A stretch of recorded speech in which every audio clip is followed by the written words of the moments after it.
বিএনপির নামে চাঁদাবাজি করার সময় বাধা দেয় চট্টগ্রামে খুন করা হয়েছে বিএনপি পরিবারের এক যুবককে। রোববার রাতে নগরীর বন্দর থানাধীন ধুপপুল এলাকায় হত্যা করা হয় মোহাম্মদ মুসলিম উদ্দিন নামের ওই যুবককে। নিহত মুসলিম ৩৮ নম্বর দক্ষিণ মধ্যহালি শহরের আমির খান মিস্ত্রি বাড়ির মোহাম্মদ মিয়ার সন্তান। স্বজনদের অভিযোগ, বিএনপি পরিচয় দিয়ে স্থানীয় একটি স্ক্র্যাপের দোকানে চাঁদাবাজির চেষ্টা করে মিজান নামের এক ব্যক্তি। তার প্রতিবাদ করায় মুসলিম উদ্দিনকে ছুরিকাঘাতে হত্যা করে মিজান। স্বজনদের দাবি, নিজেরা বিএনপি পরিবারের সদস্য, তাই দলের ভাবমূর্তি রক্ষায় চাঁদাবাজির প্রতিবাদ করেন মুসলিম উদ্দিন।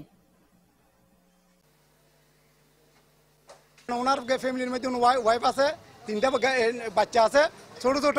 এখন ওনার ফ্যামিলিটা চলে দায়ী হয়ে গেছে। এই আসলে আগে থেকে এই দুর্নীতির কাজের মধ্যে চাঁদাবাজি এর মধ্যে সবগুলো লিপ্ত ছিল।